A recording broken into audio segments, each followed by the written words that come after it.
Hello friends. आज के discussion में हम अपनी घटना चक्र पूर्वावलोकन सीरीज को कंटिन्यू करते हुए इंडियन पॉलिटी और गवर्नेंस के नेक्स्ट चैप्टर को पढ़ेंगे। जो कि हमारा नेक्स्ट चैप्टर कौन सा है? यह है पार्लियामेंट का सेकंड पार्ट वीडियो। और ये पार्लियामेंट का पार्ट सेकंड वीडियो है ना? पार्ट सेकंड वीडियो है। इससे पहले वाली हम डिस्कशन में हमने पार्ट वन डिस्कस किया था, जो कि मैं बता दूं, अगर वो वीडियो देख के आएंगे तो उसमें जो है कि हमने जितने भी पार्लियामेंट से रिलेटेड सारे आर्टिकल्स थे, जो भी आर्टिकल हमारे 79 से जो भी 79 से हमारा जो कि आता है, 79 आर्टिकल से लेके 123 तक जो पार्लियामेंट से डील करता है, वो मैंने सारे ब्रीफली जो है कि बहुत ही 25 से 30 मिनट में सारे एक्सप्लेन किए हैं, जो कि इससे पिछली वीडियो है, तो आप उस वीडियो को रेफर कर सकते हैं। यहाँ पे मैं एक बार ब्रीफ कर देता हूँ। जो भी हम पार्लियामेंट चैप्टर पढ़ रहे हैं, ये हमारा कहाँ मेंशन है? जो है कि हमारे पार्ट 5 में, जो कि हमारा यूनियन बात करता है आर्टिकल 52 से 151। ये सब मैं पिछले लेक्चर में पढ़ा चुका हूँ, वहां से जो है कि डिटेल में देख सकते हैं। यहाँ मैं ब्रीफ कर दे रहा हूँ क्योंकि हमें पार्लियामेंट का जो है कि नेक्स्ट चैप्टर पढ़ना है, तो थोड़ा सा रिकॉलिंग हो जाए। तो जब भी हम पार्ट 5 की बात करते हैं यूनियन, हमारे माइंड में 5 चीजें आनी चाहिए कि यूनियन में आप आर्टिकल जो है कि 52 से 151 की बात हुई है, जिसमें जो है कि फर्स्ट बात करता है एग्जीक्यूटिव, देन पार्लियामेंट, फिर legislative power of the president, then जो है कि यूनियन जुडिशरी, और जो है कि कैग की controller general of the controller audit general, जो कि इनकी बात करता है, जो कि सब्सिक्वेंट आर्टिकल यहाँ मेंशन है। और जब भी हम एग्जीक्यूटिव की बात करते हैं, तुम्हारे माइंड में क्या आ जाना चाहिए? एग्जीक्यूटिव में आपके president, vice president, prime minister, council of minister और अटॉर्नी जनरल, ये हमारे फॉर्म करते हैं एग्जीक्यूटिव की। और पार्लियामेंट की बात करें तो पार्लियामेंट में कौन कौन होते हैं? आपके प्रेसिडेंट, लोकसभा और राज्यसभा आते हैं, जो कि हमारे पार्लियामेंट को फॉर्म करते हैं। दो प्रेसिडेंट जो है कि not a member of the parliament होते हैं, मीन्स लोकसभा और राज्यसभा के पार्लियामेंट के पार्ट तो है, पर दो ये लोकसभा और राज्यसभा के मेंबर नहीं होते हैं। तो इतनी बातें जो है कि हमें रिकॉल रहनी चाहिए, और ये सब मैंने पिछले लेक्चर में बहुत डिटेल से पढ़ाया है। तो इस लेक्चर में हम अपने नेक्स्ट चैप्टर को पढ़ेंगे, जो कि हमारा है पार्लियामेंट का सेकंड चैप्टर, जो डील करेगा मोस्टली जो है कि राज्यसभा के क्वेश्चन से।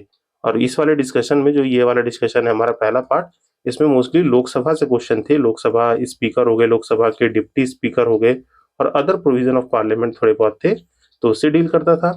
और इस चैप्टर में जो भी हम पढ़ेंगे, जो हमारा सेकंड पार्ट है, ये क्वेश्चन मोस्टली जो है कि पार्लियामेंट सेकंड में काउंसिल ऑफ स्टेट, जो कि राज्यसभा से रिलेटेड बातें करेगा।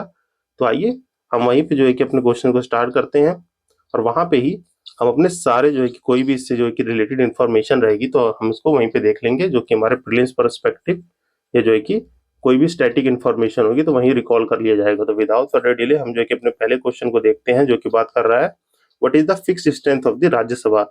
राज्यसभा की फिक्स्ड स्ट्रेंथ कितनी है? वो है आपकी 250। 250 हमारी जो है कि राज्यसभा की फिक्स्ड स्ट्रेंथ है।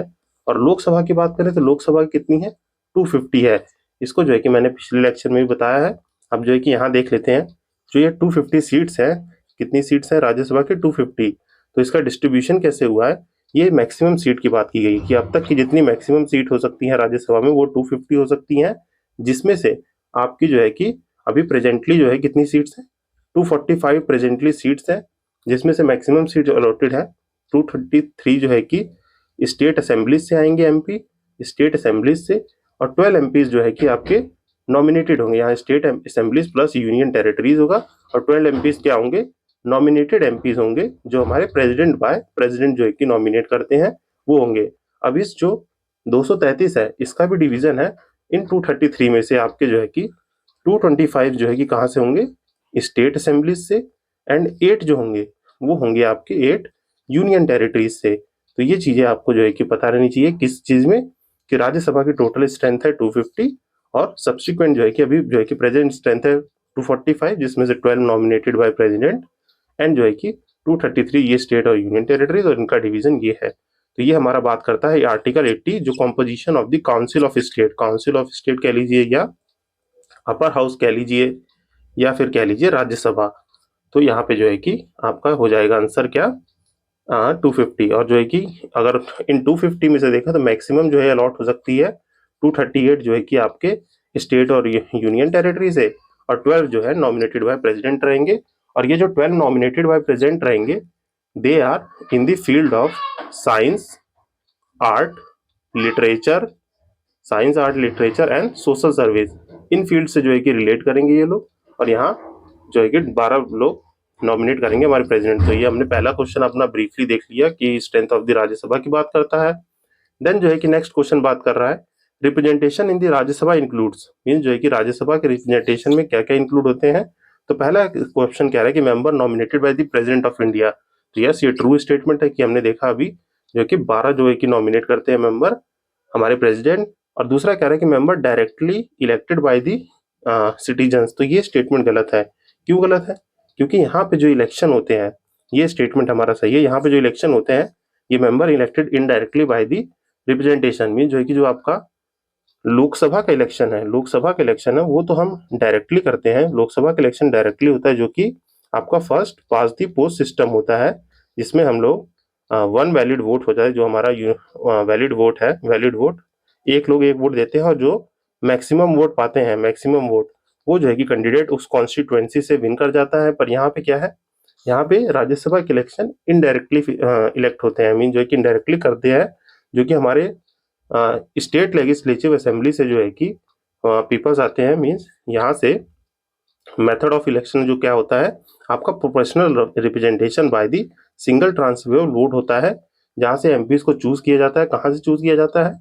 बाय थ्रू, मीन्स जो है कि बाय अपने स्टेट असेंबलीज से जो है कि चूज होते हैं, और बाकी यूनियन टेरिटरीज के असेंबलीज से जो है कि यहाँ पे मेंबर्स जो है कि एमपीज हमारे चूज करके आते हैं। तो पहला सही होगा, दूसरा गलत, तीसरा सही हो जाएगा। मेंबर इनडायरेक्टली इलेक्ट होते हैं by citizen through their representation, जो है कि हमारे स्टेट असेंबलीज और यहाँ से इलेक्ट करके लोग आते हैं। देन यहाँ पे ऑप्शन क्या है कि more than one of the सही है कि नन ऑफ देव। तो यहाँ डी सही है कि ये दोनों सही है हमारे दो स्टेटमेंट, ये गलत है। तो ये राज्यसभा के बारे में आप ब्रीफली याद रखेंगे। और यहाँ पे जो है कि देखिए एक्सप्लेनेशन में, ये मैं भूल गया था बताना, जो आपके 245 स्ट्रेंथ है जिसमें से 8 यूनियन टेरिटरीज से होंगे। तो उसमें से कौन कौन होंगे? देखिए जम्मू कश्मीर से जो है कि आपके 4 हैं, दिल्ली से 3, पुडुचेरी से 1। तो अभी प्रेजेंट इतने जो है कि सीटें फुल हैं, जो है कि जो हमारी 8 यूनियन टेरिटरीज में हमारे एमपीज को दिया गया है राज्यसभा में सीट्स। तो यहाँ से होंगे 3 दिल्ली से होंगे, 1 पुडुचेरी से और 4 जम्मू कश्मीर से। और ये 4 जम्मू कश्मीर के अभी वेकेंट है, still need to be filled. तो ये जो है कि आप बात ब्रीफली याद करेंगे, जो कि हमने 2 क्वेश्चन में इतनी सारी इन्फॉर्मेशन देख ली है। Then moving out to our next question, यहाँ पे इसका आप एक्सप्लेनेशन पढ़ सकते हैं, जो कि मैंने आपको ब्रीफली बता दिया है। तो थर्ड क्वेश्चन जो है कि रिपीटेड है, राज्यसभा कंसिस्ट ऑफ 250 मेंबर्स, जो इसमें से 12 nominated by the president of India. ये रिपीटेड क्वेश्चन था। देन जो है कि रिप्रेजेंटेशन ऑफ द स्टेट, जो है कि council of state, means Rajya Sabha की बात हो रही है, इज बेस्ड ऑन। तो ये जो है कि हम जानते हैं ratio of the population, mean जो है कि जितने भी हमारे एमपी हैं वो किस बेसिस पे डिसाइड किए जाते हैं? On the ratio of the population. उस एरिया की पॉपुलेशन कितनी है उस रेशियो पे डिटरमाइन होते हैं, जो कि 10 लाख जो है कि अपनी डिटरमाइन की गई है कि 10 लाख पॉपुलेशन पे एक एमपी को अलॉट किया जाएगा। देन जो है कि हम नेक्स्ट क्वेश्चन देखते हैं। हमारा नेक्स्ट क्वेश्चन क्या कह रहा है? Next question is talking about कि यहाँ पे सर्टेन स्टेटमेंट्स है और हमें करेक्ट स्टेटमेंट बताना है। तो पहला क्वेश्चन स्टेटमेंट क्या कह रहा है कि union territories are not represented in the Rajya Sabha. तो ये गलत है। मैंने जैसा कि आपको ऊपर ही बताया कि यूनियन टेरिटरीज से 8 मेंबर्स की सीट है, जो कि राज्यसभा में दिल्ली से 3 है, पुडुचेरी से 1 है एंड JNK से 4 है, जो कि अभी वेकेंट है। तो ये स्टेटमेंट तो गलत हो गया। देन सेकंड स्टेटमेंट कह रहा है कि it is in the purview of the chief election commissioner to educate the election dispute. तो यहाँ पे चीफ इलेक्शन कमिश्नर जो है कि कोई भी इलेक्शन डिस्प्यूट को जो है कि एग्जीक्यूट नहीं करते हैं, मीन जो है कि वहाँ जजमेंट नहीं देते हैं। इनका काम है खाली इलेक्शन को कंडक्ट कराना। यहाँ जो भी इलेक्शन डिस्प्यूट होंगे वो पेटिशन फाइल की जाएंगी, इलेक्शन पेटिशन फाइल होती हैं।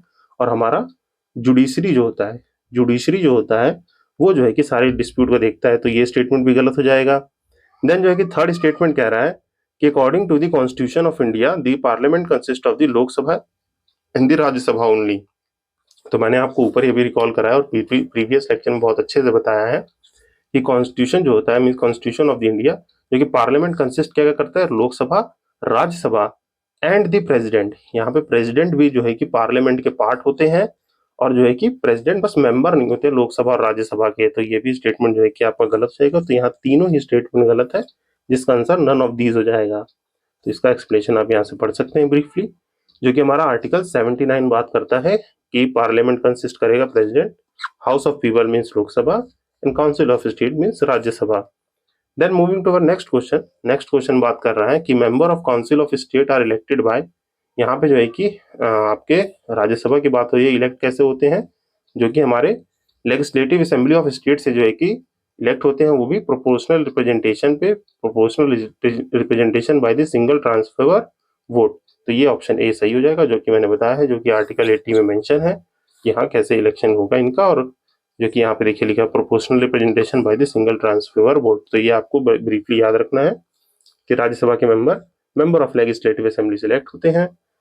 देन जो है कि moving to the next question बात कर रहा है कि which of the following is the correct about the Rajya Sabha. यहाँ राज्यसभा के बारे में क्या कौन सी स्टेटमेंट करेक्ट है हमें बताना है। तो फर्स्ट जो है कि कह रहा है not subject to the dissolution, mean जो है कि ये डिजोल्व नहीं की जा सकती है। तो यस, ये जो है कि ट्रू स्टेटमेंट है। क्यों? क्योंकि राज्यसभा जो है एक कंटिन्यूइंग बॉडी है, कंटिन्यू स्लैश जो है कि हम कह सकते हैं परमानेंट बॉडी है, जो कि डिजोल्व नहीं होती है। मीन डिजोल्व इसको जो है कि प्रेसिडेंट, जैसे लोकसभा को प्रेसिडेंट जो है कि लोकसभा को president on the advice of the council of minister by the PM, तो उसको डिसॉल्व कर सकते हैं। तो यहाँ जो है कि ये डिसॉल्व नहीं होती है, ये एक परमानेंट बॉडी है जो कि आपकी कंटिन्यूइंग बॉडी रहती है। और यहाँ पे प्रोविजन क्या है कि यहाँ पे जो भी एमपी है, मीन्स एमपीज जो है वो रिक्रूट होते हैं 6 ईयर टर्म पे, एंड एवरी 2 ईयर में, इन एवरी 2 ईयर्स, हर 2 साल में जो है कि क्या होते हैं 1/3 एमपीज जो है, एमपी जो है कि 1/3 रिटायर करते हैं। एमपी 1/3 एमपीज जो है कि रिटायर करते हैं। तो यहाँ पे ये प्रोविजन है। तो ये स्टेटमेंट जो है कि आपका क्या हो जाएगा, सही हो जाएगा कि ये सब्जेक्ट टू डिसोल्यूशन नहीं है। यहाँ पे कह रहा है, देखिए अब दूसरा कह रहा है कि 5 ईयर टर्म होता है, तो 5 नहीं, यहाँ पे मैंने बताया कि क्या है 6 ईयर होना चाहिए। तो ये स्टेटमेंट गलत हो जाएगा। देन जो है कि थर्ड आपका कह रहा है कि 1/3 ऑफ इस मेंबर जो है कि रिटायर होंगे हर 2 साल पे। तो ये स्टेटमेंट सही है, तो यहाँ पहला सही हो गया, तीसरा सही हो गया। एंड फोर्थ स्टेटमेंट कह रहा है कि its member should not less than the 25 year age. तो ये स्टेटमेंट यहाँ पे देखिए, यहाँ कह रहा है कि 25 साल से छोटे नहीं होने चाहिए। तो ये 25 साल से छोटे वाली क्राइटेरिया कहाँ पे है, ये है लोकसभा के लिए। यहाँ पे क्या होना चाहिए 30 साल। राज्यसभा जो कि 30 साल के मेंबर्स ईयर्स होने चाहिए, मीन 30 साल की एज होगी तभी आप राज्यसभा के मेंबर बन सकते हैं। तो यहाँ पे 1 और 3 जो है कि करेक्ट होगा, आपका 1 और 3 आंसर होगा। और ये जो है कि मैंने क्राइटेरिया जो है कि आपको बताया है पिछले लेक्चर में, criteria of Lok Sabha and Rajya Sabha क्या होती है। एज का तो यहाँ पे बता दिया, लोकसभा के लिए 25 है, राज्यसभा के लिए 30। और आप सिटीजन ऑफ इंडिया होने चाहिए, सिटीजन ऑफ इंडिया, और इंडिया में किसी भी कॉन्स्टिट्यूएंसी से आपका वोटर लिस्ट में नाम होना चाहिए। वोटर लिस्ट में नाम मीन्स जो है कि आपका इलेक्टोरल रोल जो होता है उसमें नाम होना चाहिए, तभी आप जो है कि नॉमिनेशन भर पाएंगे। और साउंड ऑफ माइंड मीन जो है कि आपका माइंड जो है कि अच्छे हो, और जो है कि बाकी जो अदर क्राइटेरिया है कि जैसे आप प्रीक्लेम्ड क्रिमिनल ना हो, या जो है कि कोई भी कन्विक्शन आपके ऊपर ना हो। तो ये सब जो है कि अदर क्राइटेरिया, मेन जो है कि ये 3 है, तो ये आप याद रखेंगे। Then moving to our next question की तरफ बढ़ते हैं। इसका जो है कि मैंने एक्सप्लेनेशन आपको बता ही दिया। नेक्स्ट क्वेश्चन रिपीटेड है, जो कि काउंसिल ऑफ स्टेट और ये सब जो बात कर रहा है, ऊपर मैंने बता दिया डिसोल्यूशन, और जो है कि 1/3 मेंबर कैसे रिटायर करते हैं।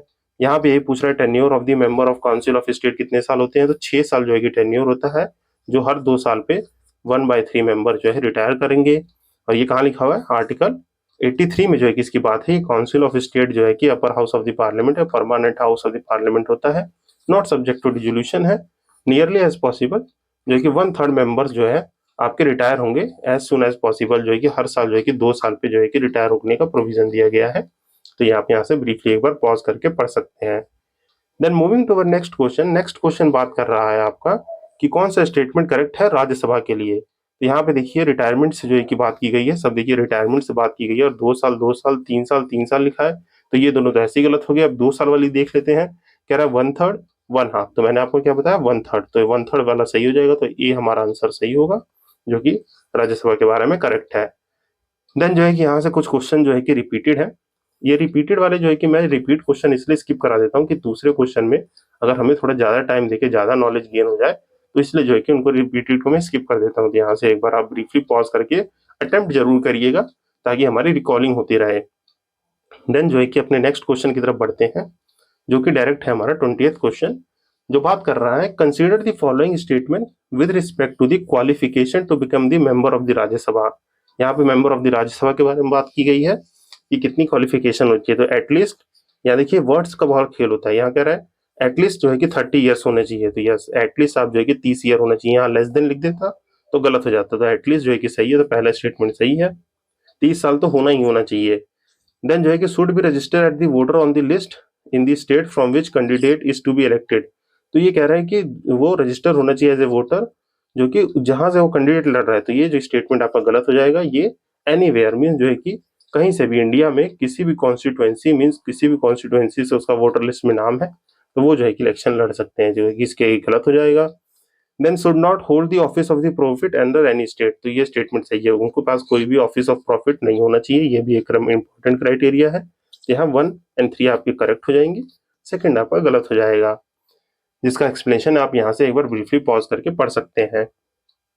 Then moving to our next question क्या बात कर रहा है कि what is the minimum age required to be the candidate of the Lok Sabha means जो sorry Rajya Sabha council of state, Rajya Sabha के लिए मिनिमम एज कितनी होनी चाहिए? 30 ईयर्स, जो कि मैं बार बार बता चुका हूँ, ये सम रिपीटेड क्वेश्चन है।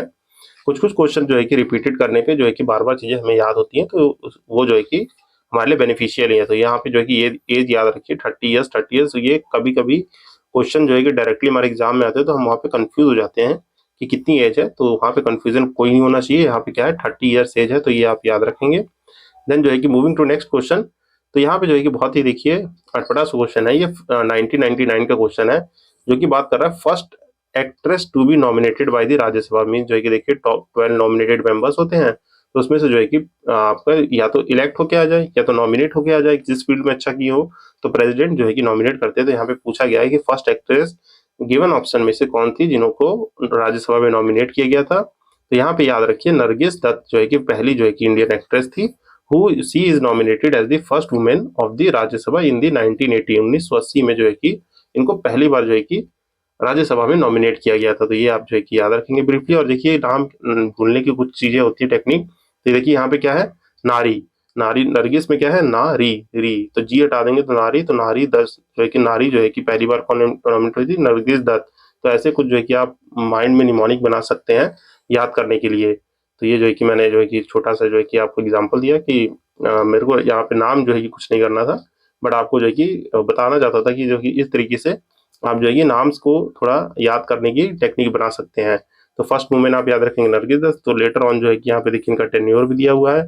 लेटर ऑन जो है कि विजया थिरुमली बाली जी जो है कि आपकी नॉमिनेट हुई थी राज्यसभा में, जो है कि देन जो है कि जयललिता जी हुई थी, देन देविका रानी चौधरानी जी जिनको दादा साहेब फाल्के अवार्ड भी मिला था 1969 में, जो है कि इनको भी जो है कि ये तो यहाँ पे इंफॉर्मेशन दे दी गई है, तो ये आप ब्रीफली याद रखेंगे। Then moving to our next question बात कर रहा है which of the following statement is not correct. यहाँ पे नॉट करेक्ट की बात हुई है regarding the power of the Parliament to legislate matter in the state list. यहाँ पे जो है कि हमें गलत बताना है स्टेटमेंट, जो है कि power of the Parliament to legislate on the matter of the state list पे है। तो पहला स्टेटमेंट कह रहा है कि Rajya Sabha has to declare that it would be necessary in the national interest. तो राज्यसभा के पास पावर है, अगर नेशनल इंटरेस्ट में है तो वो स्टेट लिस्ट पे लॉ बना सकता है। तो यस ये स्टेटमेंट आपका करेक्ट है। देन जो है कि सेकंड कह रहा है कि resolution has to be passed by the Rajya Sabha bye not less than 2/3 of the member present and voting. तो ये स्टेटमेंट भी आपका जो है कि सही है, यहाँ पे जो है कि दो भी मेंबर प्रेजेंट करेंगे वोट करेंगे तो जो है कि उससे जो है कि 2/3 जो है कि लेस मेजोरिटी नहीं होनी चाहिए, तो ये स्टेटमेंट सही है। देन जो है कि नेक्स्ट स्टेटमेंट बात कर रहा है कि legislation could be for the whole of or any part of the country. तो यहाँ पे यस ये स्टेटमेंट भी सही है, क्योंकि अगर वो छोटे से पार्ट हो चाहे मीन्स किसी पर्टिकुलर स्टेट या जो है कि हमारे पूरे इंडिया की बात हो तो वो जाए कि करेक्ट है ये स्टेटमेंट। जो है कि नेक्स्ट स्टेटमेंट कह रहा है कि only the Rajya Sabha can make laws with respect to matter in the statelet in the interest national interest. तो ये स्टेटमेंट गलत है। यहाँ पे दोनों ही house means Lok Sabha as well as the Rajya Sabha दोनों ही एम्पावर है, जो कि हमारी कॉन्करेंट लिस्ट होती है। तो उसमें जो है कि आपके जो स्टेट सब्जेक्ट है मीन स्टेट और जो है कि पार्लियामेंट दोनों लॉ बना सकती है, और कुछ सर्टेन स्पेसिफिक स्टेट सब्जेक्ट है जहाँ पे आपके नेशनल इंटरेस्ट की बात हो तो दोनों ही हाउस जो है कि एम्पावर है, जो कि आर्टिकल आपके 249 में दिया हुआ है मेंशन्ड है, जहाँ पे ये पार्लियामेंट जो है कि लेजिस्लेट कर सकती है कोई भी स्टेट लिस्ट में इन द नेशनल इंटरेस्ट जो है कि है। तो ये आर्टिकल 249 याद रखेंगे। अभी मैं जो है कि आपको जो है कि थोड़ी देर में बता देता हूँ, एक क्वेश्चन आएगा वहाँ पे, ये देखिए ये क्वेश्चन अटेंड करने के लिए पहले मैं आपको मेजोरिटी समझा देता हूँ, अमेंडमेंट और मेजोरिटीज के बारे में थोड़ी ब्रीफिंग जान लेते हैं हम। तो आइए एक क्वेश्चन जो है कि यहीं पे रिकॉलिंग कर लेते हैं, हम पढ़ लेते हैं थोड़ा अमेंडमेंट ऑफ द कॉन्स्टिट्यूशन के बारे में थोड़ा ब्रीफली जान लेते हैं। तो जैसा कि जानते हैं हम हमारे कॉन्स्टिट्यूशन में आर्टिकल 368 में जो है कि अमेंडमेंट ऑफ द कॉन्स्टिट्यूशन की बात है, तो इसके बारे में कुछ बेसिक डिटेल जानते हैं। यहाँ पे क्या है कि कॉन्स्टिट्यूशन को अमेंड किया जा सकता है, पहली चीज तो क्या नहीं किया जा सकता है, किसको ये याद रखिए कि बेसिक स्ट्रक्चर जो है बेसिक स्ट्रक्चर ऑफ कॉन्स्टिट्यूशन इसको अमेंड नहीं किया जा सकता है, पहली बात याद करेंगे ये। कि basic structure of the constitution को अमेंड नहीं किया जाएगा। दूसरी बात याद रखनी है, कौन इनिशिएट करेगा, तो इनिशिएशन जो है house of the parliament means either Rajya Sabha Lok Sabha दोनों ही एम्पावर है इनिशिएट करने के लिए, और आइदर बाय दी कोई भी आपके मिनिस्टर हो, मिनिस्टर चाहे वो प्राइवेट मिनिस्टर हो means private member of the house हो, तो कोई भी बिल को जो है कि इंट्रोड्यूस कर सकता है। यहाँ पे जो है कि इनिशिएशन का मतलब है बिल इंट्रोड्यूस करना, तो कोई भी उस बिल को इंट्रोड्यूस कर सकता है। मैं इसलिए बता रहा हूँ कि टाइप्स ऑफ मेजोरिटी के कुछ क्वेश्चन है यहाँ पे, जैसे देखिए यहाँ पे सिंपल मेजोरिटी और ये सब लिखा हुआ है, 2/3 मेजोरिटी है, तो यहाँ पे हम जो है कि मेजोरिटीज के बारे में जान लेंगे। तो ये जान लेते हैं, यहाँ पे क्या बताया मैंने, अमेंडमेंट बेसिक स्ट्रक्चर को नहीं कर सकते, अगर कुछ करना है तो इनिशिएट जो है कि राज्यसभा लोकसभा दोनों में इनिशिएट किया जा सकता है। यहाँ पे बिल इंट्रोडक्शन जो है मिनिस्टर हो चाहे प्राइवेट मेंबर हो कोई भी कर सकते हैं, और यहाँ से जो है कि दोनों ही हाउस से जो है कि एक कॉन्स्टिट्यूशनल अमेंडमेंट जो है कि कॉन्स्टिट्यूशनल अमेंडमेंट बिल जो होता है दोनों ही हाउस से पास होने चाहिए। देन जो है कि प्रेसिडेंट की एसेंट के बाद जो है कि वो एक्ट बन जाएगा। तो इतनी बेसिक्स इन्फॉर्मेशन जो है कि याद रखेंगे। और यहाँ पे पिछले लेक्चर में बताया है कि कोई भी कॉन्स्टिट्यूशनल अमेंडमेंट बिल से रिलेटेड डेडलॉक होता है, डेडलॉक होता है तो there is no joint sitting, तो कोई भी ज्वाइंट सिटिंग नहीं होगी, नो ज्वाइंट सिटिंग होगी, जो कि हमारे आर्टिकल 108 में प्रोवाइडेड है। तो यहाँ पे इतनी बेसिक इन्फॉर्मेशन होगी इसके बारे में। अब now we are moving to कैसे पास होते हैं बिल। यहाँ पे 3 तरीके से पास किए जा सकते हैं बिल, तो वो याद रखेंगे कौन से 3 वेज हैं, 3 ways to pass the bill. एक है आपका सिंपल मेजोरिटी, पहली क्या है सिंपल मेजोरिटी, दूसरी special majority means special majority से, तीसरी स्पेशल मेजोरिटी होनी चाहिए plus ratification of half of state means जो है कि हाफ ऑफ स्टेट का जो है कि आपका रेटिफिकेशन लगेगा, और ये हाफ ऑफ स्टेट जो है कि सिंपल मेजोरिटी से करनी चाहिए, सिंपल मेजोरिटी से करनी चाहिए पास बिल को। तो ये आपके 3 तरीके से जो है कि बिल को पास किया जाता है। अब यहाँ पे देखिए जो सिंपल मेजोरिटी है, पहले सिंपल मेजोरिटी को समझ लेते हैं। सिंपल मेजोरिटी क्या होती है, जितने भी लोग वहाँ पे प्रेजेंट है मीन्स आपके हाउस में प्रेजेंट एंड वोटिंग है, तो वो जो है कि आपका सिंपल मेजोरिटी होता है। मीन्स मान लीजिए लोकसभा में कितनी सीट्स है 543, और वहाँ पे प्रेजेंट कितने हैं 250 लोग अभी आज के दिन जब बिल पास हो रहा है तो प्रेजेंट है, तो जो है कि यहाँ पे जो है कि आपकी 251 मीन्स जो है कि 50% जो है कि +1 वोट, तो यहाँ पे 251 वोट चाहिए उस बिल को पास होने में। तो ये होता है सिंपल मेजोरिटी। अब मेजोरिटी में भी यहाँ 2 चीज होती है, एक होती है आपकी इफेक्टिव और एक होती है एब्सोल्यूट। अब ये इफेक्टिव और एब्सोल्यूट मेजोरिटी क्या है, आपकी इफेक्टिव मेजोरिटी है कि जो मेजोरिटी वैकेंसीज जितनी भी वैकेंसी है, मान लीजिए लोकसभा में 543 वैकेंसी थी, वहाँ 543 टोटल सीट है और 15 MP की सीट वेकेंट है, ये सीट क्या है वेकेंट है, तो इसको जब रिड्यूस कर देंगे तो जो भी सीट्स आएंगी और जो है कि मीन्स यहाँ पे रिड्यूस करने के बाद जो भी सीट्स आएंगी और यहाँ पे जो कि आप कैलकुलेट करके देख लीजिएगा, तो ये इफेक्टिव मेजोरिटी जो है कि वो कहलाएगी 50% देन वोट, तो जो है कि ये लगभग आएगी आपके अप्रॉक्स 265 के अराउंड आएगी। तो जो है कि ये हमारी होगी effective majority of the house present and voting in the simple majority. And absolute क्या होगी, विदाउट वैकेंसी मीन्स जो है कि 543 सीट्स हैं तो हमें 272 जो है कि वोट चाहिए ही चाहिए, मीन जो है कि 50% +1 करेंगे तो 272 आएगा। तो चीजें आपको ये याद रहनी चाहिए कि इफेक्टिव मेजोरिटी क्या है, वैकेंसी को डिडक्ट कर देंगे। एब्सोल्यूट क्या है, मीन जितने भी total strength of the house है उसका जो है कि 50% +1 वोट। तो ये हमने जान लिया सिंपल मेजोरिटी के बारे में। और ये जो है कि आपकी स्पेशल मेजोरिटी और ratification of the half state किसके लिए लगता है, कोई भी आपका फेडरल प्रोविजन हो गया, फेडरल प्रोविजन जो है कि आपको अमेंड करना है कॉन्स्टिट्यूशन का, तो वो आपकी special plus ratification of the half of the state लगेगा। अब आइए यहाँ पे जो है कि बेसिकली जान लेते हैं अपनी स्पेशल मेजोरिटी। जो स्पेशल मेजोरिटी है ये जो है कि आपकी 3 तरीके से होती है। स्पेशल मेजोरिटी जो है कि क्या है, first is the type 1, second type 2 special majority and third is type 3। अब ये टाइप 1 टाइप 2 टाइप 3 क्या है, it is nothing but it is mention in the articles. तो देखिए पहली टाइप होती है आर्टिकल 368 के अंदर, मीन जो हमारा आर्टिकल 368 है वो बात करता है कि टाइप 1 स्पेशल मेजोरिटी जो है कि आपकी होनी चाहिए, यहाँ पे जो है कि वोटिंग कितनी पड़ेगी एब्सोल्यूट मेजोरिटी से, मीन्स एब्सोल्यूट मेजोरिटी होनी चाहिए एंड 2/3 वोट मीन्स जो है कि मिनिमम आपके नॉट लेस देन जो है कि 2/3 वोट जो है कि यहाँ पे चाहिए चाहिए जो भी आपकी एब्सोल्यूट मेजोरिटी। और एब्सोल्यूट मेजोरिटी मैंने क्या बताया आपको कि जो भी स्ट्रेंथ ऑफ हाउस रहेगी उसके जो है कि 270, जैसे अब लोकसभा में वो पास हो रहा है तो जो है कि आपका 272 वोट होना ही चाहिए। अगर मान लीजिए कोई भी जो है कि टाइप 1 स्पेशल मेजोरिटी से पास हो रहा है वो राज्यसभा में है, तो राज्यसभा के लिए स्पेशल मेजोरिटी होती है आई थिंक 111 जो है कि 111 जो है कि वोट चाहिए। ऐसे प्रोविजन जो है कि जैसे अपना ये आपका EWS रिजर्वेशन जो है कि पास हुआ था, तो ये जो है कि आपका किस में आता है स्पेशल मेजोरिटी टाइप 1 जो कि अंडर आर्टिकल 368 है। देन जो है कि टाइप 2 बात करता है आर्टिकल 61, जो अंडर आर्टिकल 61 होता है, जैसे इम्पीचमेंट ऑफ द प्रेसिडेंट हो गए, तो यहाँ पे total membership of the house रहेंगे, और नॉट लेस देन जो है कि आपके 2/3 मीन जो है कि 2/3 और वोटिंग चाहिए, मीन जो है कि 2/3 वोट चाहिए। देन जो है कि टाइप थर्ड क्या होती है, जो कि आर्टिकल 249 में मेंशन है, आर्टिकल 249 जो कि यहाँ पे देखिए मेंशन था कि आर्टिकल 249 पार्लियामेंट में जो है कि बात करेगा, जो कि पास होना चाहिए कहाँ से, 2/3 not less then present and voting. तो ये क्या होता है, 2/3 मेजोरिटी जो है कि आपके जो भी हाउस में प्रेजेंट एंड वोट कर रहे हो, नॉट लेस देन 2/3 वोट। तो जो है कि ये मैंने आपको ब्रीफली समझा दिया कि क्या क्या प्रोविजन है हमारे अमेंडमेंट के, और स्पेशल मेजोरिटीज कितनी टाइप की है। तो आई होप इसको आप एक दो बार देखेंगे तो रिकॉल हो जाएगा। और ये लेक्चर जो है ना, ये अमेंडमेंट वाला एक लेक्चर है, मैंने जो है कि जो पॉलिटी की प्लेलिस्ट है, पॉलिटी की प्लेलिस्ट में उसमें आर्टिकल शेड्यूल करके एक लेक्चर होगा, article schedule and other parts जो है, तो वो जो है कि लेक्चर में अमेंडमेंट और अच्छे ब्रीफली डिटेल में डिस्कस किया हुआ है, तो आप वहां से गो थ्रू कर सकते हैं, तो आपको एक ब्रॉड आइडिया मिल जाएगा। तो यहाँ पे मैंने जो है कि ब्रीफली आपको ये बता दिया। देन अब इस क्वेश्चन को अटेंड करते हैं, तो आई होप जो है कि थोड़ी बेटर अंडरस्टैंडिंग रहेगी। तो यहाँ पे कह रहे हैं कि पार्लियामेंट जो है कि power to legislate any state list in the national state. तो हाँ, Lok Sabha by the simple majority is total membership.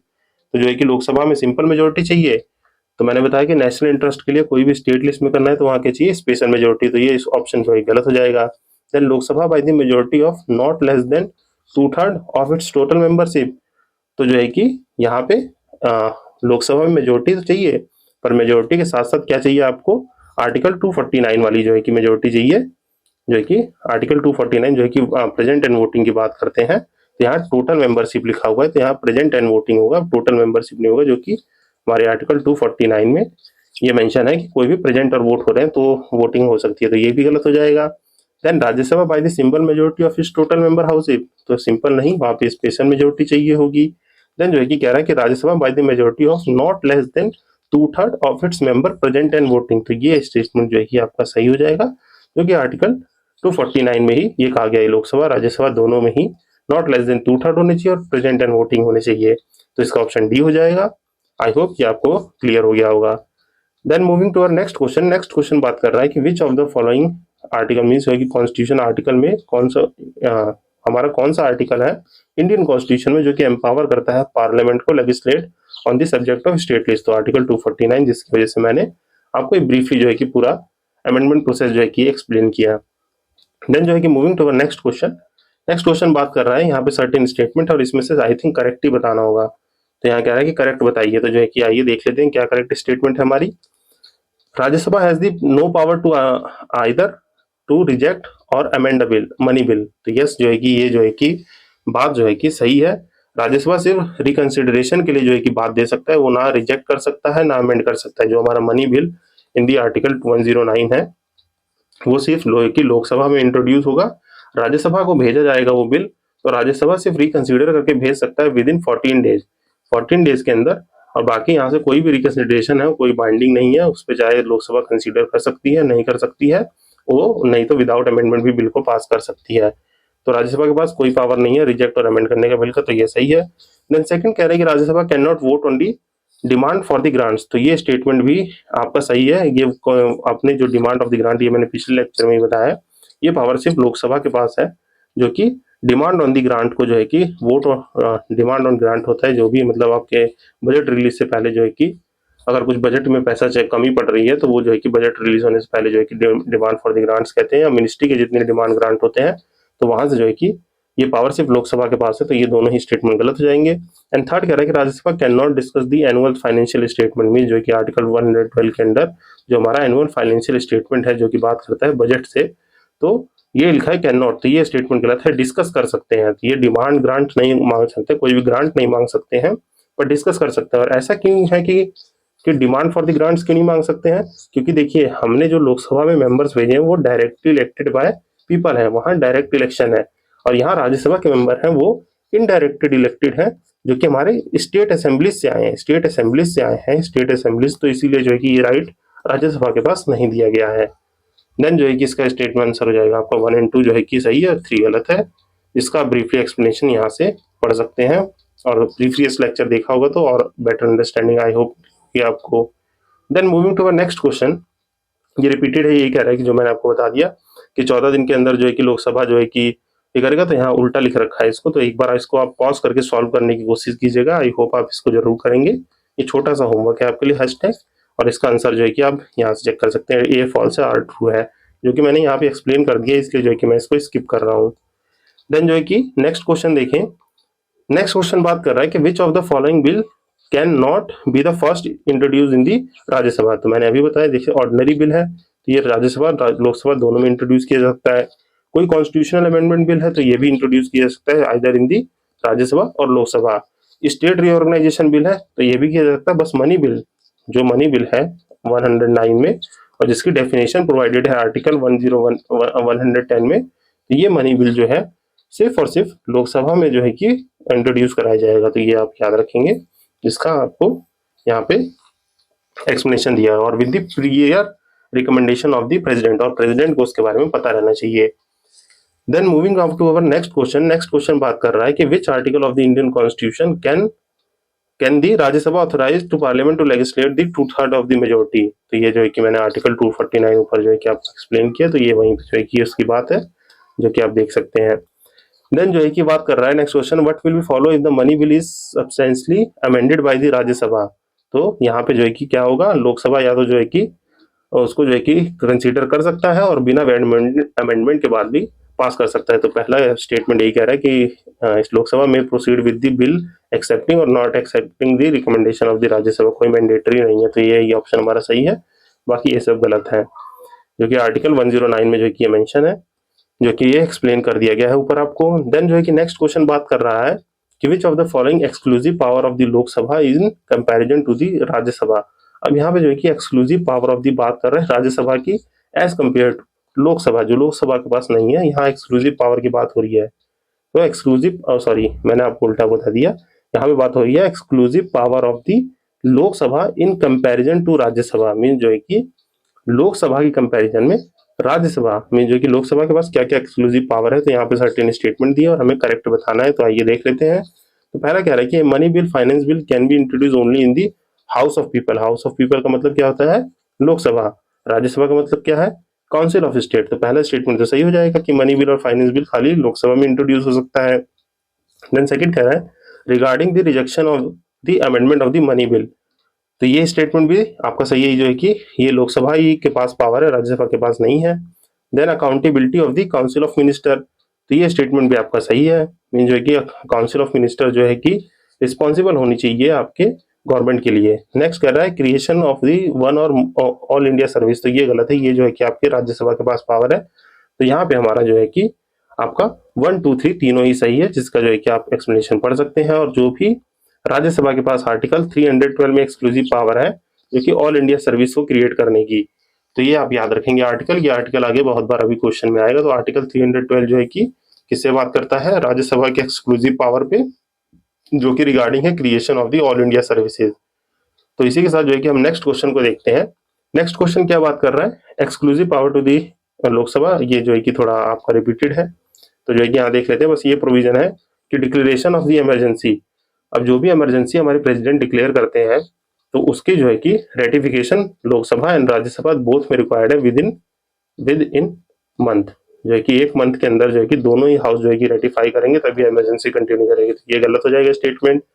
Then जो है कि सेकंड कह रहा है कि no confidence against the council of minister. तो ये जो है कि आपका काउंसिल ऑफ मिनिस्टर जो है कि आपका रिस्पॉन्सिबल होता है लोकसभा के लिए।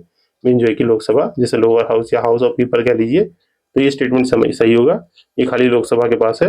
और बाकी impeachment of the president of India, तो यहाँ दोनों ही हाउस के पास इक्वल पावर्स है, जो है कि वहाँ पे अलग अलग प्रोविजन चलेंगे, तब जाके प्रेसिडेंट को इम्पीच किया जाएगा। तो 1 और 3 गलत हो गया, आपका सेकंड सही है, तो ओनली बी आंसर हो जाएगा, जिसका एक्सप्लेनेशन आप यहाँ ब्रीफली पढ़ सकते हैं, जो कि मैंने आपको ब्रीफ आउट कर दिया उसके बारे में। Then moving to our next question.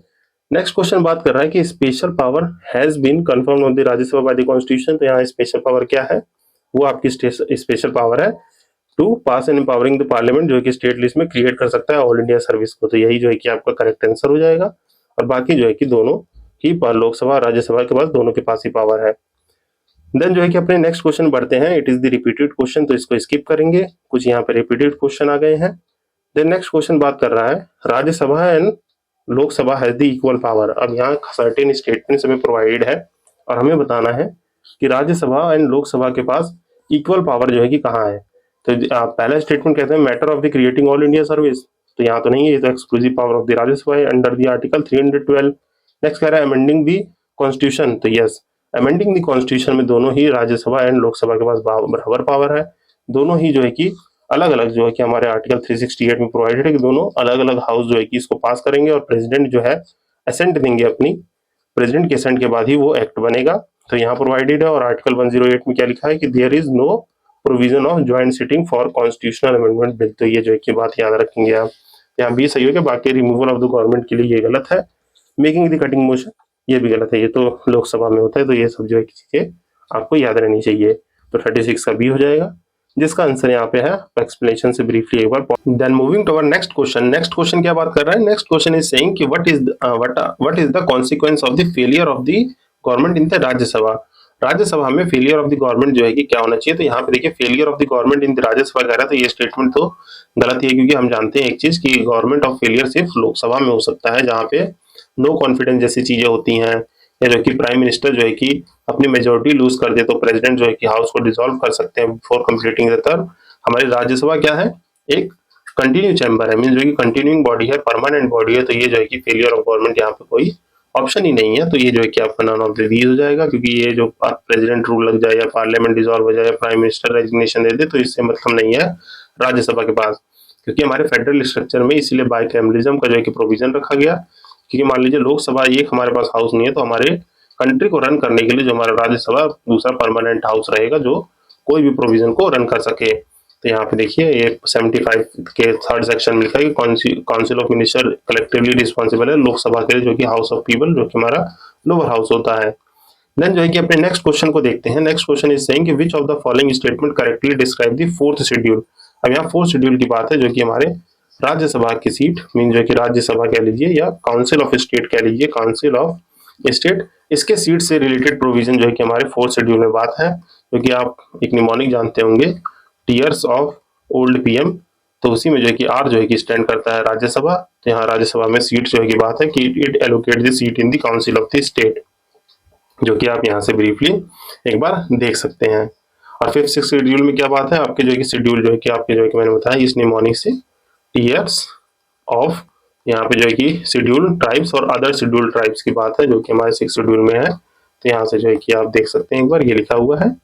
Then जो है कि हम नेक्स्ट क्वेश्चन की बात करते हैं। नेक्स्ट क्वेश्चन कह रहा है कि which of the following pairs has equal power for the council of state. तो मीन जो है कि has the equal representation, mean जो है कि यहाँ पे इक्वल रिप्रेजेंटेशन कह रहा है कि राज्यसभा में किसके पास जो है कि बराबर सीट्स है। तो इस क्वेश्चन को कंटिन्यू करने से पहले मैं आपको जो है कि राज्यसभा सीट के बारे में ब्रीफ करना चाहता हूँ। यहाँ पे जो है कि हम देख लें कि राज्यसभा में कितनी कितनी सीट्स है। तो जो है कि मैं आपको मैप के थ्रू जो है कि इसकी अंडरस्टैंडिंग दे देता हूँ। यहाँ पे मैं थोड़ा रफली जो है कि मैप बना दे रहा हूँ, जिसमें हम हर स्टेट की जो है कि सीट को डिटरमाइन कर लेंगे। तो इसमें जो है कि ये रफली मैप है, प्लीज कोऑपरेट विद दिस।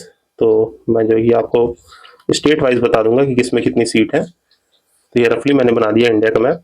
यहाँ पे जो है कि हमारी टेरिटरीज है जम्मू कश्मीर, ये पंजाब हो गया, ये हिमाचल प्रदेश, ये इमेजिन करना है आपको थोड़ा, उत्तराखंड हो गया, इधर उत्तर प्रदेश, ये बिहार हो गया, ये वेस्ट बंगाल, इधर जो है कि आपका राजस्थान, ये गुजरात, यहाँ पे जो है कि हरियाणा, ये बीच में हमारा मध्य प्रदेश, यहाँ तक महाराष्ट्र हो गया, ये कर्नाटक हो गया, ये केरला हो गया, ये तमिलनाडु हो गया। तमिलनाडु के बाद यहाँ क्या आता है हमारा, ऐसे लंबा सा आंध्र प्रदेश आता है, यहाँ तेलंगाना हो गया, यहाँ जो है कि आपका छत्तीसगढ़ हो गया, ये जो है कि झारखंड हो गया, ये उड़ीसा है, ये वेस्ट बंगाल है, यहाँ सिक्किम है, और यहाँ पे आपका क्या है, यहाँ पे आपके सिक्किम के बाद ऐसे थोड़ा नैरो शेप में ये आ जाएगा असम, ये अरुणाचल प्रदेश, यहाँ नागालैंड है, मणिपुर है, आपका मिजोरम है, मिजोरम थोड़ा लंबा सा है ऐसे, यहाँ जो है कि त्रिपुरा है, और यहाँ मेघालय है। तो आइए हम जो है कि वन बाय वन करके राज्यसभा की seat means seats in the Rajya Sabha seats को जो है कि रफली मैप के थ्रू मैं आपको समझा दे रहा हूँ। देखिए जम्मू कश्मीर में 4 सीट्स है, जो कि हमारी यूनियन टेरिटरीज 4 सीट यहाँ पे है। लद्दाख में कोई सीट डिटरमाइन नहीं है। पंजाब में 7 है, हिमाचल प्रदेश में आपकी 3 है, उत्तराखंड में भी 3 है, तो ये याद रखना है। फिर जो है कि आपकी हरियाणा में 5 है, और यहीं पे दिल्ली है आपका, तो दिल्ली को यूनियन टेरिटरी को 3 सीट्स दी है, जो कि मैंने आपको ऊपर बताया है। देन जो है आपके राजस्थान में 10 सीट दी गई है, गुजरात में 11, और मध्य प्रदेश में भी 11 सीट्स है। और मध्य प्रदेश में पहले जो है कि आपकी टोटल जो है कि अराउंड 17 सीट्स और 6 सीट जो है कि आपके बाइफर्फिकेशन होने के बाद जो है छत्तीसगढ़ में चलेगी, तो टोटल 17 से ये जो है कितनी हो गई, तो ये याद रखेंगे। देन जो है 19 सीट्स इन दी आपकी जो है कि कहाँ है, महाराष्ट्र में, और एक सीट यहाँ पे गोवा के पास है, एक सीट गोवा के पास, कर्नाटक के पास 12 है, 7 जो है कि आपकी सीट है किसके पास, तेलंगाना के पास, 11 जो है कि आंध्र प्रदेश के पास, और पहले आंध्र प्रदेश तेलंगाना कंबाइंड था तो 18 सीट थी, बाइफर्केशन के बाद जो है कि चेंज हो गई। देन जो है कि केरला में जो है कि आपकी 9 सीट्स हैं, 18 सीट तमिलनाडु में है, एक सीट जो है कि आपकी किसके पास है, पुडुचेरी के पास, जो कि तमिलनाडु में है यहाँ पे। और फिर इधर देखा जाए तो अब यहाँ पे क्या बचा, उड़ीसा बचा, तो उड़ीसा में जो है कि आपकी 10 सीट है, और यहाँ पे जो है कि सॉरी मैंने एक चीज गलत बता दी, सॉरी फॉर द मिस्टेक, यहाँ छत्तीसगढ़ में आपकी 5 सीट होंगी, छत्तीसगढ़ में 5 सीट है, और झारखंड में जो है कि झारखंड में 6 सीट है। फिर जो है कि आपके वेस्ट बंगाल जो है, वेस्ट बंगाल में 16 सीट्स हैं, बिहार में कितनी है, बिहार में भी 16 है। एंड देन जो है कि उत्तर प्रदेश में 31 राज्यसभा सीट है। सिक्किम में कितनी है, सिक्किम में जो है कि कोई सीट नहीं है। देन जो है कि आपके असम में 7 सीट्स, मेघालय में कोई सीट नहीं है, त्रिपुरा में जो है कि आपकी एक जो है कि मिजोरम, एक मणिपुर, एक नागालैंड, और एक जो है कि अरुणाचल प्रदेश। तो इस तरीके से आई होप मैंने आपको ब्रीफली क्लियर कर दिया होगा कि हमारे राज्यसभा की सीट्स आपको क्लियर हो गई होंगी। तो आई होप जो है कि आपको ये समझ में आ गया होगा कितनी सीट्स है, तो आप इसको एक दो बार ओवरगो करेंगे तो हो जाएगा। ऐसी जो है कि मैप बना के ड्रॉ करके जो है कि राज्यसभा सीट जो है कि एक दो बार प्रैक्टिस कर लेंगे, क्योंकि इससे हर साल क्वेश्चन पूछने की बहुत हाई पॉसिबिलिटी होती है। मैंने प्रीवियस लेक्चर में भी कहा था कि लोकसभा की सीट और ये सब जो है कि याद रखिएगा। तो ये आप जो है कि ब्रीफली एक दो बार गो थ्रू करेंगे, जिससे हमारे कुछ अगले क्वेश्चन इसी से रिलेटेड है। जैसे देखिए यहाँ पे कह रहा है कि किसके पास जो है कि equal council of state seat थी एज पर दी 1919, तो 1990 में किसके पास इक्वल थी, जो कि आंध्र प्रदेश और तमिलनाडु के पास, दोनों के पास जो है कि 18 सीट्स थी। पर जो है कि अब क्या हो गया, आपका आंध्र प्रदेश और तेलंगाना अलग हो गया, तो यहाँ पे जो है कि आंध्र प्रदेश तेलंगाना अलग होने की वजह से यहाँ पे 11 सीट हो गई, और तमिलनाडु के पास तो अभी भी 18 के 18 है, तो इसमें कोई ऑप्शन सही नहीं होगा। तो इसलिए ऑप्शन जो है कि क्वेश्चन में देखिए स्टार मार्क है। देन जो है कि इससे जो है कि नेक्स्ट क्वेश्चन में देखिए तो कह रहा है कि seat allocated to Uttar Pradesh जो कि किसके बराबर है। तो जब 2000 की बात थी तो उत्तर प्रदेश की कितनी सीट्स है, 31 सीट्स हैं, और सॉरी 34 सीट्स थी, 34, जो कि बाद में जो है कि 31 उत्तर प्रदेश के पास रही और 3 जो है कि उत्तराखंड के पास चली गई थी, जो कि मैंने बताया। तो कितनी सीट जो है कि आपके आंध्र और मध्य प्रदेश की मिला के 18 16 34 सीट होती है। जैसे कि मध्य प्रदेश का मैंने बताया कि पहले मध्य प्रदेश के पास 16 थी, पर छत्तीसगढ़ होने से वजह से यहाँ पे 5 सीट छत्तीसगढ़ के पास चली गई, तो मध्य प्रदेश के पास 11 बची। तो इसका भी जो है कि इसी तरीके से ये क्वेश्चन जो है कि स्टार मार्क होगी, क्योंकि बहुत पुराना क्वेश्चन है। देन जो है कि इसी तरीके से आपकी मैच यदि फॉलोइंग है, यहाँ पे कह रहे हैं मध्य प्रदेश में 16 सीट, तो एज दैट टाइम सही होगा, पर मध्य प्रदेश में एज ऑफ नाउ 11 सीट्स है, महाराष्ट्र में 19, तो महाराष्ट्र में जो है कि देखिए 19 सीट्स अभी भी करेक्ट है। देन जो है कि तमिलनाडु में कह रहे हैं कि 18, तो यस तमिलनाडु में 18 है, वेस्ट बंगाल में अभी भी 16 है। तो यहाँ पे जो है कि सारे स्टेट में जो है कि ऐसे देख लीजिए, मध्य तमिलनाडु में 16 और वेस्ट बंगाल में अभी भी 16 सीट और तमिलनाडु में 18। देन आंध्र प्रदेश में कह रहे हैं 18, तो ये जो है कि 11 और प्लस 7 होगी, जो कि 7 तेलंगाना, आंध्र के पास 11 बची है, महाराष्ट्र में 19 ये सही है, कर्नाटक के पास 12, तो ये देखिए कर्नाटक के पास मैंने 12 बताया हुआ है। वेस्ट बंगाल में जो है कि 16, तो वेस्ट बंगाल में देखिए 16 सीट बताई गई है, तो ये आप यहाँ से गो थ्रू कर सकते हैं। देन इसी तरीके से ये क्वेश्चन भी है जो कि आप देख लीजिए, यहाँ देखिए झारखंड में 7 सीट्स कह रहा है, पर यहाँ पे जो है कि झारखंड में 6 सीट्स ही है। तो ये जो है कि आप एक बार ब्रीफली क्रॉस चेक कर लीजिएगा इसको, यहाँ देख लेते हैं। देखिए यहाँ पे सॉरी ये मैच द कॉलम है, तो मैचिंग करना था। यहाँ देखिए यहाँ लिखा हुआ है, तो झारखंड में 6 सीट, उत्तराखंड में 3, छत्तीसगढ़ में 5, पंजाब में 7, तो ये जो है कि ब्रीफली देख लेंगे। इसी तरीके से राजस्थान का क्वेश्चन दिया हुआ है, तो राजस्थान में 10 सीट है, गुजरात में 11, कर्नाटक में 7, पंजाब में 7, कर्नाटक में 12 है, पंजाब में 7 है, तो ये क्वेश्चन देख लीजिए। देन इस तरह से ये क्वेश्चन है, आप इनको ट्राई टू अटेम्प्ट करने की कोशिश करिएगा, क्योंकि यहाँ पे जो है कि हम हल्का सा टाइम जो है कि बचा के इस क्वेश्चन को मैं स्किप कर रहा हूँ कि नेक्स्ट क्वेश्चन में जो है कि थोड़ा एनर्जी हम दे सके। देन जो है कि नेक्स्ट क्वेश्चन हमारा बात कर रहा है क्या यूनियन टेरिटरीज जो कि रिप्रेजेंटेशन पाई है। तो हमारी कौन कौन सी यूनियन टेरिटरीज रिप्रेजेंटेशन पाई है, तो एक है आपका दिल्ली जिसके पास 3 सीट है, दूसरा है पुडुचेरी जिसके पास 1 सीट है, बाकी JNK जिसके पास 4 सीट है, और ये स्टिल अभी क्या है, वेकेंट है। ये प्रोविजन आप याद रखिएगा। और यहाँ पे जो है कि बात इसी क्वेश्चन की, union territories get representation in both Lok Sabha and Rajya Sabha, तो यहाँ पे आंसर जो है कि सी हो जाएगा, both house of the parliament. और यहाँ देखिए लिखा हुआ है जो कि मैंने आपको बता दिया। देन जो है कि नेक्स्ट क्वेश्चन कह रहा है कि chairman and deputy chairman of the Rajya Sabha are not the member of the house में जो है कि, तो ये गलत है क्योंकि चेयरमैन जो है कि वाइस प्रेसिडेंट होते हैं, जो कि एक्स ऑफिशियो चेयरमैन जो है कि एक्स ऑफिशियो होते हैं, वो जो है कि बाय डिफॉल्ट वाइस प्रेसिडेंट होंगे, वही हमारे चेयरमैन होंगे। देन जो है कि डिप्टी चेयरमैन जो है कि हाउस ऑफ द मेंबर होने चाहिए क्योंकि डिप्टी स्पीकर को वहीं से चूज किया जाता है, तो ये स्टेटमेंट हो जाएगा आपका गलत। देन जो है कि सेकंड स्टेटमेंट कह रहा है कि nominated member of the both house of the parliament have no voting right in the president election but they right have to vote in the election of the vice president. तो yes, जब हम president वाला chapter पढ़ेंगे vice president वाला, तो हाँ electoral college के बारे में पढ़ेंगे जिसमें जो है कि प्रेसिडेंट और वाइस प्रेसिडेंट की बात करते हैं। तो नॉमिनेशन जो नॉमिनेटेड मेंबर होते हैं वो प्रेसिडेंट इलेक्शन में पार्टिसिपेट नहीं करते हैं, although they participate in the vice president election. तो जो है कि ये स्टेटमेंट आपका सही होगा और आंसर हो जाएगा बी। देन जो है कि नेक्स्ट क्वेश्चन देखें, तो नेक्स्ट क्वेश्चन बात कर रहा है आपके चेयरमैन मीन जो है कि council of the state chairman कौन होते हैं, वाइस प्रेसिडेंट होते हैं, एक्स ऑफिशियो चेयरमैन होते हैं। कहाँ लिखा हुआ है, आर्टिकल 89 में जो कि मेंशन है, तो आप इसको देख सकते हैं एक बार। जो है कि आर्टिकल 89 जो है कि बात करता है कि इंडियन कॉन्स्टिट्यूशन स्टेट दी वाइस प्रेसिडेंट जो कि एक्स ऑफिशियो चेयरमैन होंगे स्टेट के। देन जो है कि यही बात कर रहा है कि not a member of the house, तो यहाँ पे जो है कि प्रिसाइडिंग ऑफिसर राज्यसभा जो है उसके मेंबर नहीं होने चाहिए, मीन्स वाइस प्रेसिडेंट की बात हो रही है। देन ये सर्टेन रिपीटेड क्वेश्चन है, तो I am skipping all this question क्योंकि ये चेयरमैन पे बात कर रहा है, मीन्स आपके chairman of the council of state और राज्यसभा कह लीजिए तो वो कौन होते हैं, हमारे वाइस प्रेसिडेंट होते हैं। और दूसरा क्वेश्चन बात कर रहा है डिप्टी चेयरमैन की, डिप्टी चेयरमैन की जो कि आपके मेंबर ऑफ द राज्यसभा होने चाहिए, among the member of the Rajya Sabha ये डिप्टी चेयरमैन चुने जाते हैं। तो ये जो है कि यहाँ से बात है। देन ये कह रहे हैं कि present chairman of the Rajya Sabha, तो प्रेजेंट चेयरमैन कौन है, ये आपके सीपी राधाकृष्णन होंगे, सीपी राधाकृष्णन होंगे जो कि हमारे 15 प्रेसिडेंट है। सीपी राधाकृष्णन जो है कि 15 प्रेसिडेंट ऑफ इंडिया है, वाइस प्रेसिडेंट, सॉरी प्रेसिडेंट कह दिया मैंने, वाइस प्रेसिडेंट ऑफ इंडिया, तो ये आप याद रखेंगे। तो ये तो पुराना क्वेश्चन था, अगर ये 2026 में पूछेगा तो आपके सीपी राधाकृष्णन हो जाएंगे।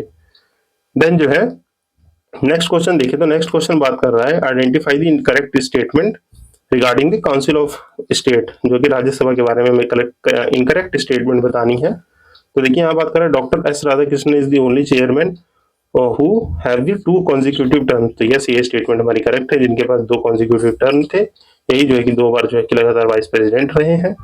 देन जो है कि नेक्स्ट स्टेटमेंट बात कर रहा है फर्स्ट कॉन्स्टिट्यूशनल अमेंडमेंट जो है कि ratification of Rajya Sabha was the not taken. तो ये जो है कि गलत है, यहाँ पे कोई भी कॉन्स्टिट्यूशनल अमेंडमेंट एक्ट होगा, मीन बिल होगा, उनका जो है कि दोनों हाउस में अलग से पास होने चाहिए, तो ये यहाँ पे स्टेटमेंट जो है कि गलत हो जाएगा।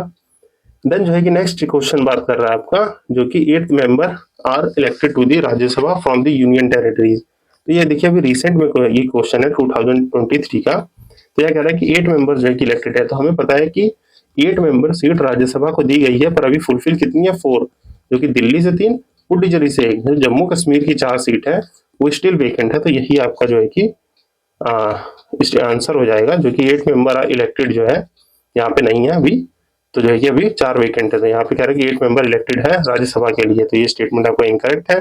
देन ये स्टेटमेंट कह रहा है कि 3 जो है कि ओकेजन्स पे वन ज्वाइंट सिटिंग जो है कि लोकसभा की हेल्ड हुई है, तो ये करेक्ट है। 3 जो है कि अभी तक 3 ही बार जो है कि ज्वाइंट सिटिंग हेल्ड हुई है, जो यहाँ पे सी इसका आंसर हो जाएगा। देन देखिए जो है कि कौन कौन सी वो 3 सीटिंग है, तो यहाँ पे देखिए यहाँ पे इन्फॉर्मेशन दी हुई है 3 बार जो ज्वाइंट सीटिंग हुई है आर्टिकल 108 में। तो पहला हुआ है डाउरी प्रोविजन बिल जो 1962 का था उसके लिए। देन banking service commission repeal bill 1978 उसके लिए हुई है, और prevention of the terrorism act 2002। तो इन तीन बिल को पास करने के लिए अपनी ज्वाइंट सीटिंग बैठी थी, और जो कि हमारे प्रेसिडेंट जो है कि कॉल अपॉन करते हैं, और जो है कि इसको प्रिसाइड कौन करते हैं, स्पीकर ऑफ द लोकसभा उसको प्रिसाइड करेंगे। तो ये जो है कि आप ब्रीफली याद रखेंगे। देन जो है कि नेक्स्ट क्वेश्चन कह रहा है कि in which year Rajya Sabha constituted for the first time. तो ये आपको पता है 1952 में हमारा जनरल इलेक्शन पहला हुआ था, तभी इसको फॉर्म किया गया था। और पिछले जो है कि लोकसभा में पार्लियामेंट का फर्स्ट चैप्टर था उसमें जो है कि इसको बहुत डिटेल से डिस्कस किया गया है। देन जो है कि इसका लास्ट क्वेश्चन कह रहा है कि who among the following can participate in the deliberation of the Lok Sabha while being a member of the Rajya Sabha. तो यहाँ पे जो है कि बात हो रही है कि कौन जो है कि पार्टिसिपेट कर सकता है in the delegation of the Lok Sabha being the member of the Rajya Sabha. तो कोई भी मिनिस्टर होंगे who is member of the Rajya Sabha, तो वो जो है कि लोकसभा की स्पीकिंग में भी पार्टिसिपेट किए जा सकते हैं, जो कि हमारा सर्टेन राइट्स और प्रिविलेजेस जो कि आर्टिकल 105 बात करता है। तो यहाँ से जो है कि ये जो है कि आपके मिनिस्टर ऑफ द राज्यसभा भी लोकसभा में पार्टिसिपेट कर सकते हैं। तो आई होप आपको ये 60 क्वेश्चन जो है कि अच्छे से समझ में आ गए होंगे जो हमारे राज्यसभा से रिलेटेड थे। तो हमने पार्लियामेंट के 2 पार्ट जो है कि कवर कर लिए, जिसमें हमने ब्रीफली पार्लियामेंट को समझने की कोशिश की और जो नेसेसरी चीजें लगी मैंने आपको वहां रिकॉल करा दी हैं। अगर आपको ये लेक्चर अच्छा लगा हो तो please do like, subscribe and share more and more. And इसी के साथ हम इस डिस्कशन को एंड करते हैं और मिलते हैं अपनी नेक्स्ट वीडियो में, जो कि हमारा पार्लियामेंट का 3rd वीडियो होगा, जिसमें हम अदर प्रोविजंस के बारे में पढ़ेंगे। And thank you for listening to the end. अगर आपको ये वीडियो अच्छा लगा हो तो ज़्यादा लोग को शेयर कर दीजिए और चैनल को सब्सक्राइब कर दीजिए। Till then, this side signing off, Ashish Bhaskar. Happy learning.